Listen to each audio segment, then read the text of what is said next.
Assalamualaikum warahmatullahi wabarakatuh.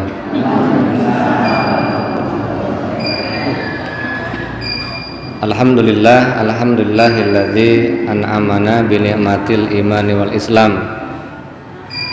Asyhadu an la ilaha illallah wahdahu la syarikalah al-malikul alam wa asyhadu anna Muhammadan abduhu wa rasuluhu khairul anam. Allahumma salli wa sallim ala nabiyyina Muhammadin wa ala alihi wa ashabihi ajma'in. Qala Allah ta'ala fi kitabihil karim, a'udzu billahi minasy syaithanir rajim. Ya ayyuhalladzina amanu kutiba alaikumus syiyam kama kutiba alal ladzina min qablikum la'allakum tattaqun. Shadaqallahul azim. Alhamdulillahirabbil alamin, ibu bapak jamaah pengawasan takjil Masjid Al-Islah yang dirahmati Allah Subhanahu wa taala. Alhamdulillah kita sekarang dalam kondisi insyaallah sehat walafiat, kondisi kesempatan juga semakin nyaman kita rasakan untuk beribadah. Kemudian Allah Subhanahu wa taala juga memberikan kepada kita nikmat berupa niat yang masih kuat di dalam ibadah, nikmat niat yang masih kuat untuk melakukan amal-amal soleh. Ini semuanya karunia dari Allah, pemberian dari Allah Subhanahu wa taala yang harus kita syukuri bersama-sama, minimal secara kalam dengan melafalkan alhamdulillahi rabbil alamin. Salawat dan salam senantiasa tercurahkan, terlimpahkan kepada junjungan kita Nabi Muhammad sallallahu alaihi wasallam. Bapak Ibu yang dirahmati Allah Subhanahu wa taala, kita sudah menjalani puasa ini sejak Sabtu kemarin ya. Sabtu, Ahad, Senin, Selasa, Rabu. Sudah 5 hari kita berpuasa di awal Ramadan ini. Kita sangat berharap mudah-mudahan puasa kita diterima oleh Allah Subhanahu wa taala. Amin ya rabbal alamin. Kalau pertanyaannya tentang diterima tidaknya puasa kita oleh Allah Subhanahu wa taala, maka indikatornya agak susah. Indikatornya agak susah kita cari. Karena itu hak prerogatif Allah Subhanahu wa taala. Tetapi kalau pertanyaannya puasa kita kira-kira sah atau tidak, puasa kita kira-kira sanggup enggak untuk tidak batal, nah kalau itu gampang kita indikatornya, nggih. Asal kita Bapak Ibu selama puasa sehari ini tidak makan, tidak minum, ya itu berarti tidak batal. Karena kalau pertanyaannya batal nggak puasanya, sah tidak puasanya, itu kita lebih cenderung kepada masalah fikih. Asal rukun puasa terpenuhi, insya Allah puasa kita sah secara fikih. Sedangkan rukun puasa itu tidak banyak, lebih banyak rukun wudu daripada rukun puasa. Rukun wudu ada berapa Bu? Pak? 6 ya. 1 niat, kedua membasuh wajah, ketiga membasuh tangan sampai sikut, kemudian yang keempatnya rambut, yang kelimanya kaki sampai mata kaki, yang keenamnya tertib. Itu kalau wudu banyak tuh. Jadi kalau puasa itu cuma 2. Pertama niat, yang kedua menghindari hal-hal yang bisa membatalkan puasa. Kalau 2 rukun tersebut kita penuhi, berarti secara fikih puasa kita sah. Puasa kita tidaklah batal. Nah, mudah-mudahan minimal secara fikih puasa kita mulus gitu Bapak Ibu, tidak batal.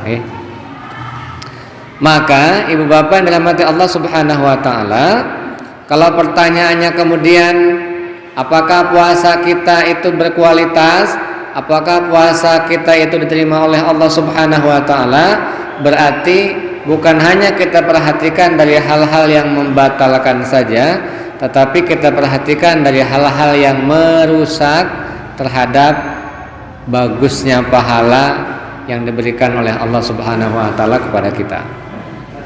Nah, maka itulah kenapa Nabi Muhammad sallallahu alaihi wasallam memberikan satu peringatan, kam min shaim, berapa banyak nanti orang yang puasa, laisa lahum min siyamihi, tapi tidak ada yang didapat dari orang yang berpuasa itu illal ju' wal atas, kecuali hanya perasaan lapar dan perasaan haus saja.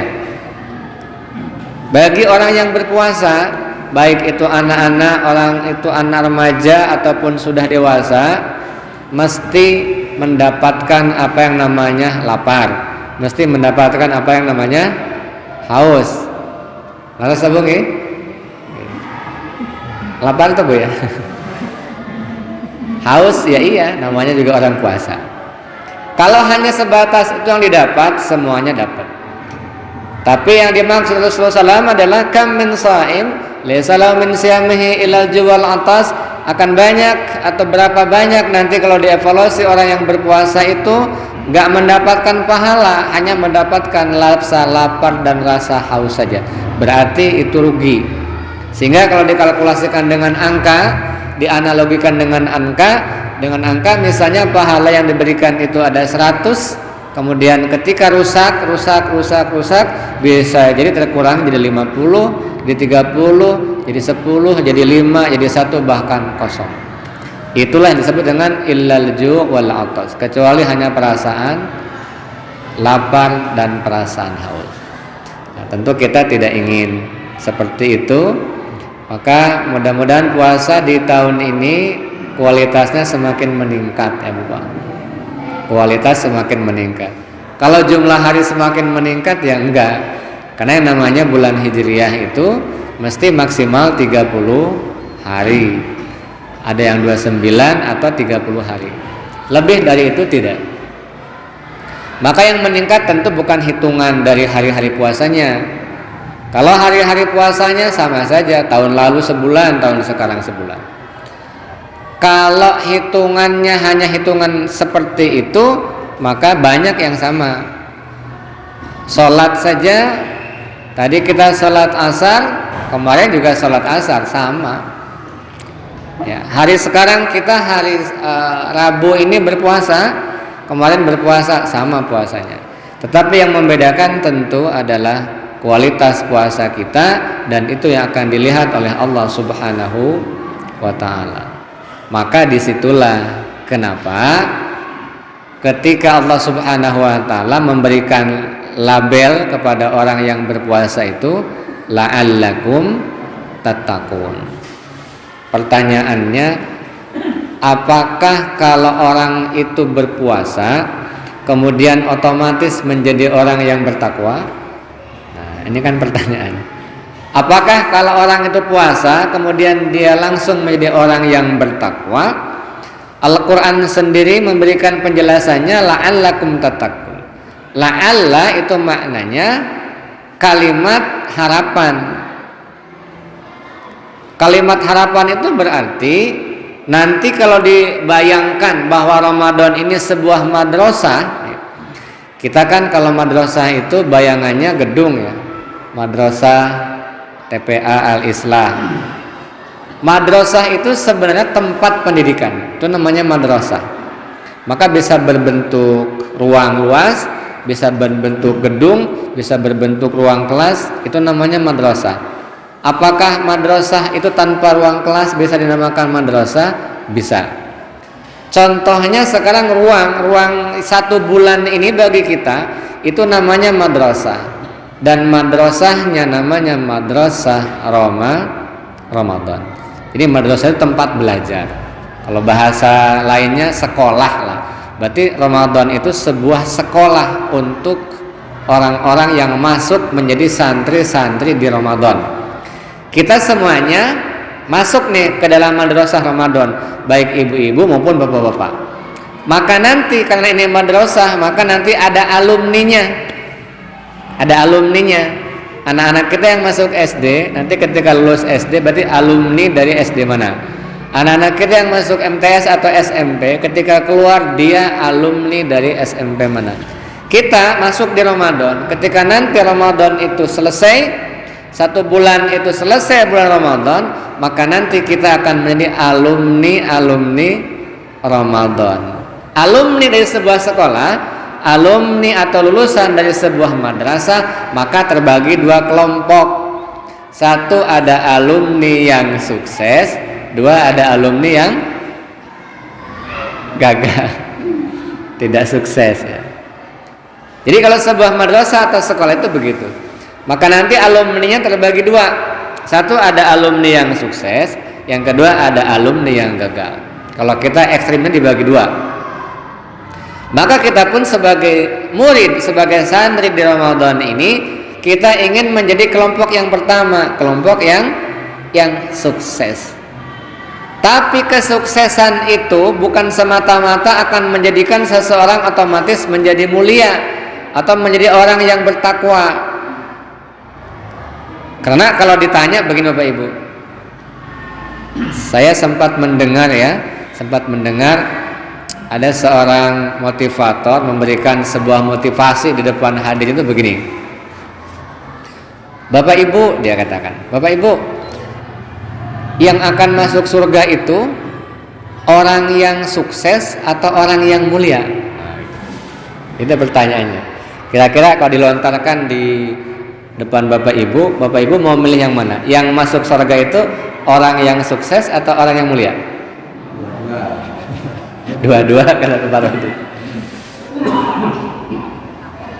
Motivator itu memberikan sebuah arahan bahwa ternyata kata dia, yang masuk surga itu bukan semata-mata orang yang sukses, tetapi harus menjadi orang yang mulia.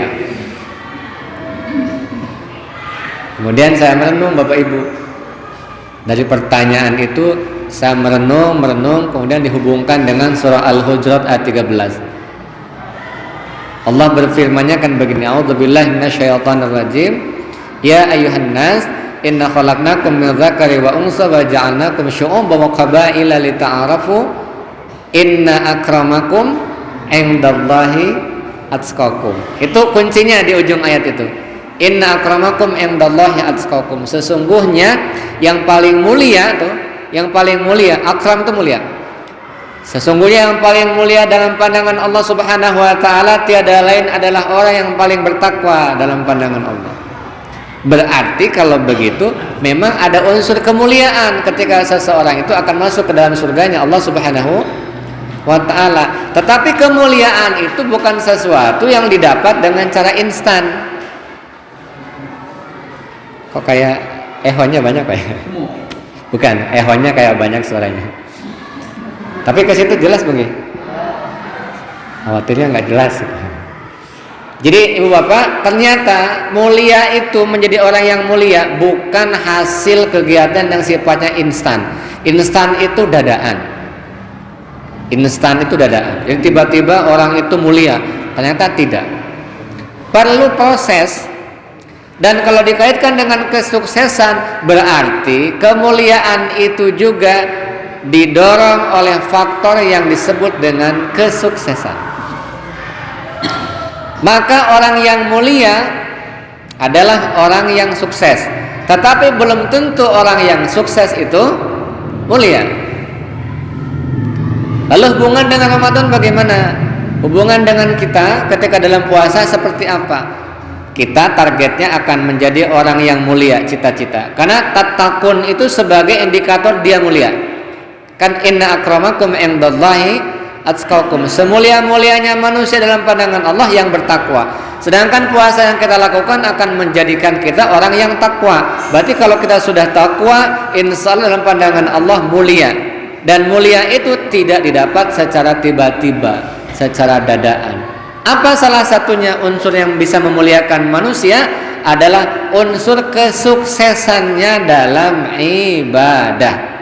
Terutama ketika kita bulan Ramadan, ada unsur kesuksesan ketika bulan Ramadan. Nah, berarti yang tadi disampaikan Pak Parwadi, Bapak-bapak sekalian, ibu-ibu yang menjawab yang masuk surga itu orang yang mulia, betul. Yang tadi menjawab yang masuk surga itu ya orang yang mulia dan sukses, betul juga. Tetapi kalau diurut secara urutan, maka kesuksesanlah menghantarkan orang jadi mulia. Tetapi yang sukses belum tentu dia mulia. Nah, maka sebelum kita ingin memuliakan diri kita dalam pandangan Allah, sebelum kita berharap Allah memuliakan kepada diri kita, maka unsur kesuksesannya itu kita dapatkan dulu. Karena harus ada unsur kesuksesan dalam ibadah Ramadan. Sukses tadarusnya, sukses qiyamul lailnya, sukses taklimnya, sukses infak sedekahnya, sukses tolong menolongnya. Kalau itu sukses, berarti kita sudah punya peluang akan menjadi orang yang mulia, orang yang bertakwa dalam pandangan Allah Subhanahu wa taala. Maka kalau bulan Ramadan itu ibu bapak, kita harus rajin menghitung, rajin bermuhasabah diri, rajin menghitung pak. Ini hari keberapa nih puasa? Oh, hari kelima. Hari kelima. Sekarang tadarus sudah berapa juz? Oh, sudah 5 juz. Ini ya. Infak sedekah sudah berapa? Oh, sudah 500.000 misalnya. Kemudian taklim ikut majelis taklim. Oh, sudah sering. Kajian takjil ikut. Kajian taklim ba'da subuh ikut. Kajian ada taklim ba'da tarawih, Pak, ada ya? Habis tarawih ada kultum betul, Pak? Habis tarawih ada kultum. Ada? Enggak ada. Ada. Habis tarawih ikut taklim, kultum tarawih, semuanya lengkap. Nah, secara hitungan mudah-mudahan nih sukses Ramadannya. Tetapi kalau kita mundurkan lagi, tadi yang namanya mulia berasal dari kesuksesan dalam ibadah. Tapi kesuksesan pun tidak bisa dijadikan langsung sukses secara instan, secara tiba-tiba. Coba Bapak Ibu, generasi kita yang sukses di sekolah ya, sukses di sekolahnya, sukses kuliahnya, sukses di pekerjaannya, kira-kira itu dengan proses yang panjang atau tiba-tiba sukses itu, tiba-tiba sukses, tiba-tiba cerdas, tiba-tiba pintar? Enggak, mereka itu berproses Bapak Ibu, berproses. Kemudian contoh lagi ya Bapak Ibu, dalam olimpiade itu ada orang yang bisa lari, dia orang lari tercepat di dunia ya. Jarak 100 meter itu berapa detik gitu. Apakah dia tiba-tiba bisa lari cepat? Enggak ternyata. Bapak Ibu pernah lihat orang yang angkat besi ya, berapa puluh kilogram, berapa ratus kilogram, kok bisa seperti itu? Apakah tiba-tiba langsung sukses bisa angkat beban seberat itu? Tidak. Semua perlu proses, semua perlu latihan. Maka kesuksesan kita di Ramadan juga sama. Kalau fisik kita ingin sukses, fisik kita ingin sehat, maka kuncinya salah satunya berproses dengan olahraga. Nah, kalau ibadah kita ingin sukses, maka kuncinya bukan semata-mata fisik di olahraga, tetapi kalau kita batiniyah, qalbu kita, ruhaniyah kita ingin sukses dalam ibadah, kalau fisik tadi dengan cara berolahraga, maka kalau ruhaniyah kita dengan cara riyadhah namanya, latihan-latihan ruhani. Dan salah satu latihan ruhani dalam riyadhah yang tingkatannya tinggi itu menurut para ulama yaitu puasa. Contoh begini Bapak Ibu, ada riyadhah yang bukan puasa. Contoh begini, untuk melatih ruhaniyah, melatih batiniyah. Contoh gini, misalnya kita nih ketika makan, ini rendang suka, gulai suka, pecel suka, sop suka, gudeg suka, semuanya suka. Orang yang belajar riyadhah, dia akan mengatakan begini, saya akan mencoba hari ini mengurangi hal-hal yang saya sukai, mengurangi menu yang saya sukai. Kalau nafsu saya ke sini menu A, maka saya akan kurangi. Itu salah satu jenis riyadhah juga, latihan ruhaniyah, latihan qalbiyah. Dan riyadhah tertinggi, riyadhah yang luar biasa bagusnya yakni dengan cara berpuasa. Dan kita sedang melakukan itu, sehingga mudah-mudahan rohani kita itu rohani yang kuat. Jadi Bapak Ibu nggih, mudah-mudahan rohani yang kuat. Sebab Bapak Ibu yang dirahmati Allah Subhanahu wa taala, begini. Setiap fisik kita kan punya usia, Pak. Setiap fisik kita punya usia. Kalau kita lihat dari ujung selatan sampai ujung utara, itu kan usianya berbeda-beda. Itu usia fisik kita.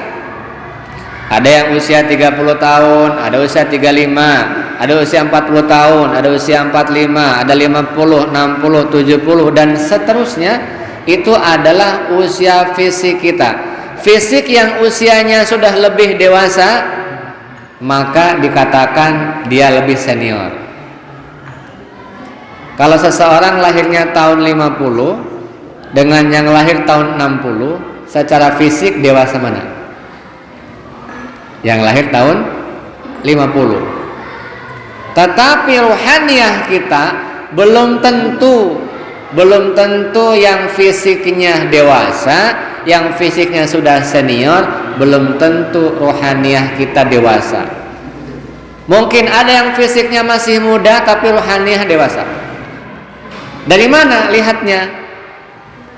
Kalau fisik kita dilihat dari tahun tanggal lahir, tetapi kalau rohaniyah kita dewasa atau tidaknya akan tampak. Dari mana tampaknya? Tampak atau terlihat dari seberapa dekatnya dengan Allah Subhanahu wa ta'ala. Ada yang fisik sudah senior, ada fisik sudah dewasa. Tapi kalau rohaniyah jauh dengan Allah Subhanahu wa ta'ala, berarti masih kanak-kanak. Kan begitu. Tetapi bisa jadi fisik masih muda, dekat dengan Allah Subhanahu wa taala, sering beribadah, maka nanti rohaniyahnya akan semakin dewasa dalam pandangan Allah Subhanahu wa taala. Kita lihat para sahabat Bapak Ibu. Para sahabat itu misalnya ada anak kecil nih. Ada kelompok sahabat tapi generasinya generasi muda, bahkan anak-anak. Seperti siapa? Ibnu Abbas. Abdullah bin Abbas, putranya paman Nabi Muhammad, putranya Abbas bin Abdul Thalib. Usia 10 tahunan itu oleh Rasulullah sudah diberikan kalam-kalam yang berat. Sudah diberikan oleh Rasulullah nasihat-nasihat yang berat, perlu pemikiran yang luar biasa. Seperti misalnya ketika ada Ibnu Abbas, kemudian Rasulullah memberikan nasihatnya. Misalnya, ihfadullah, jagalah Allah, nanti Allah akan menjagamu. Itu kalam-kalam yang berat Bapak Ibu. Bagaimana kok anak kecil usia sangat-sangat muda dikasih pesan, jagalah Allah, nanti Allah akan menjagamu. Apakah Allah perlu dijaga? Apakah Allah lemah? Ini perlu pemikiran yang luar biasa.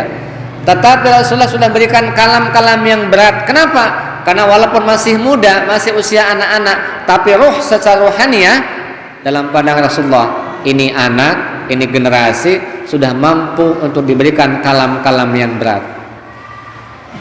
Itu Ibnu Abbas atau Abdullah bin Abbas. Contoh yang lain banyak. Ali bin Abi Thalib diberikan kalam-kalam berat Rasulullah.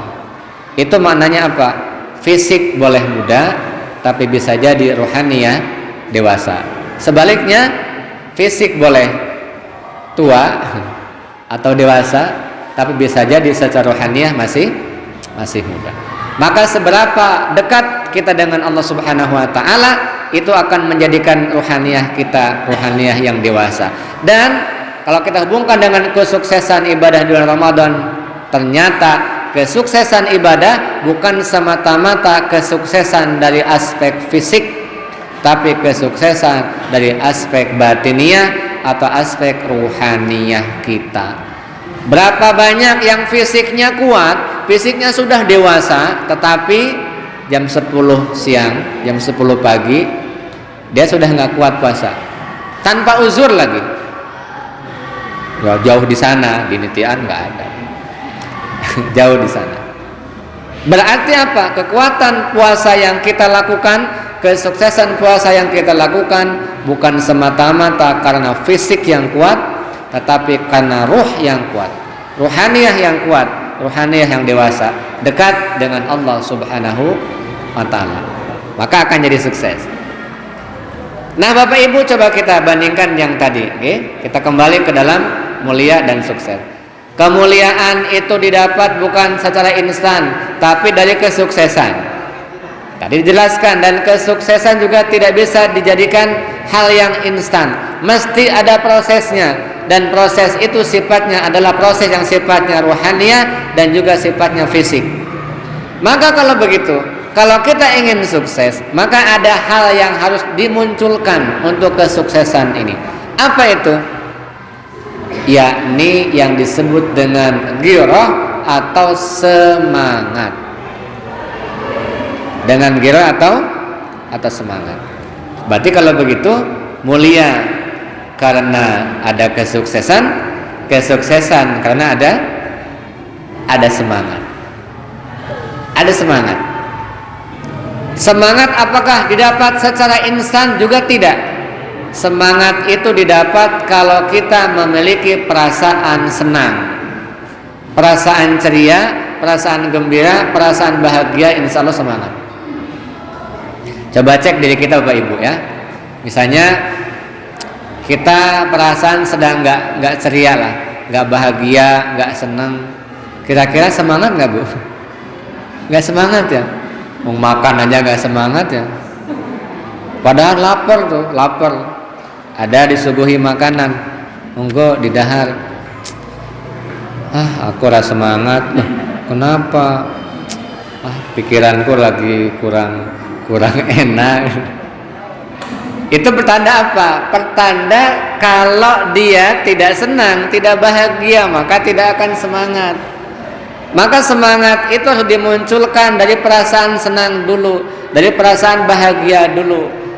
Itulah kenapa Nabi Muhammad SAW yang dinukil oleh Ibnu Ahmad Asy-Syakir pernah memberikan sebuah nasihat begini. Kesenangan hubungannya dengan kesuksesan, hubungannya dengan kemuliaan, hubungannya dengan masuk ke dalam surga. Apa kata Ibnu Ahmad Asy-Syakir? Man fariha bidukhuli Ramadan haramallahu jasadahu 'alan niran. Barang siapa yang senang masuk ke dalam bulan Ramadan, maka diharamkan jasadnya untuk masuk ke dalam neraka. Tuh, man fariha bidukhuli Ramadan. Siapa orangnya yang merasa senang, merasa gembira, merasa bahagia masuk ke bulan Ramadan, haramallahu jasadahu 'alan niran. Akan diharamkan tuh jasadnya masuk ke dalam neraka. Pokoknya nggak neraka. Berarti kalau nggak neraka kemana dia? Surga. Terus hubungannya bagaimana? Kok senang dengan masuk surga? Senang dengan terbebas dari api neraka? Bukan semata-mata senang. Senang ya mau Ramadan, banyak takjilan. Senang mau Ramadan, banyak pasar tiban, kan? Senang mau Ramadan. Bukan semacam itunya, bukan semata-mata itunya, tapi kesenangan yang bermakna, kesenangan yang akan membawa semangat ibadah, semangat ibadah yang akan membawa kepada kesuksesan ibadah, dan kesuksesan membawa kepada kemuliaan. Dan kalau kemuliaan sudah didapat, maka janji Allah bagi orang-orang yang bertakwa, bagi orang-orang yang beribadah, tentu Allah menyediakan al-jannah, yakni surganya Allah Subhanahu wa ta'ala. Maka ya minimal sudah punya modal lah Bapak Ibu kalau kita sudah senang di bulan Ramadan, okay? Ya mudah-mudahan sekarang ini Bapak Ibu dalam kondisi senang ya. Senang pokoknya. Pokoknya apapun kondisinya senang. Ya. Apalagi sekarang kita sudah semakin nyaman untuk beribadah ya. Covid sudah insya Allah semakin jauh ya. Terus juga ibunya Covid ya. Omikron mudah-mudahan juga jauh dari kita. Maka Bapak Ibu rahimakumullah, ada satu doa sebenarnya. Bapak Ibu kemarin sudah berdoa ini belum nih? Mudah-mudahan sudah. Ada satu doa ketika kita memasuk ke dalam bulan Ramadan itu supaya kita terbebas dari bencana-bencana, kemudian kita aman, damai ya.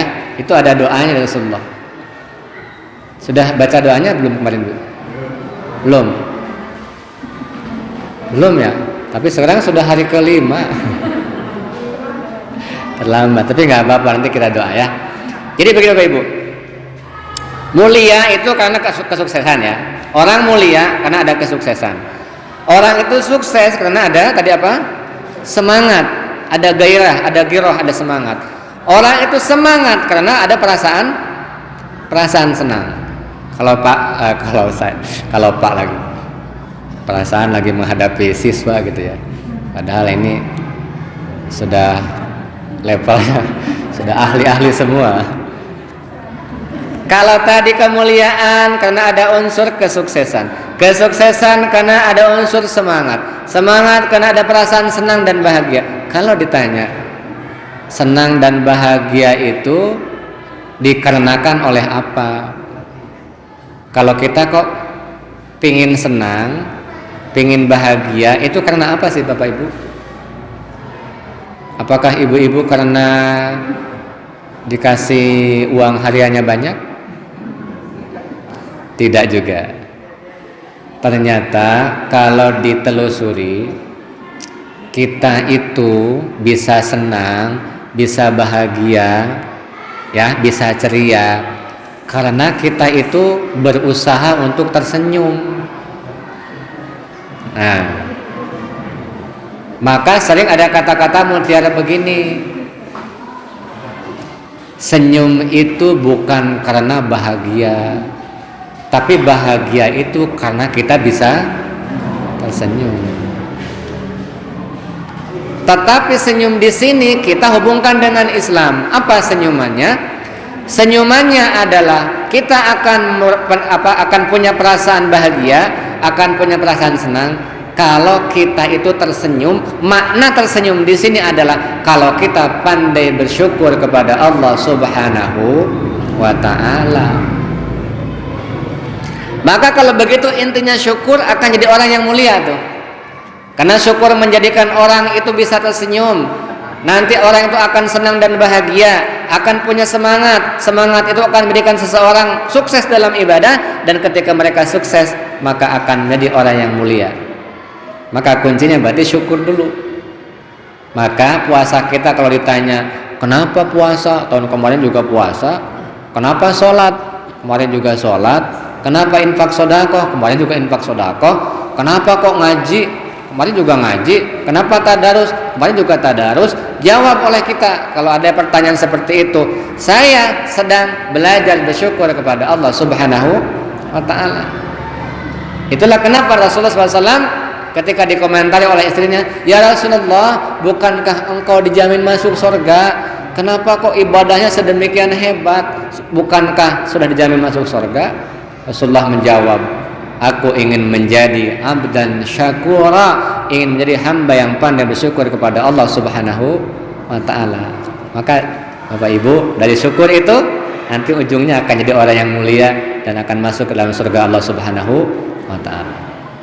Baik, sebelum habis waktunya, tadi ada janji doa ya.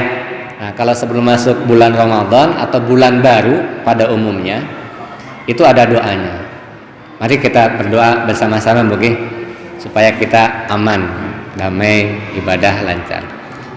Bismillahirrahmanirrahim.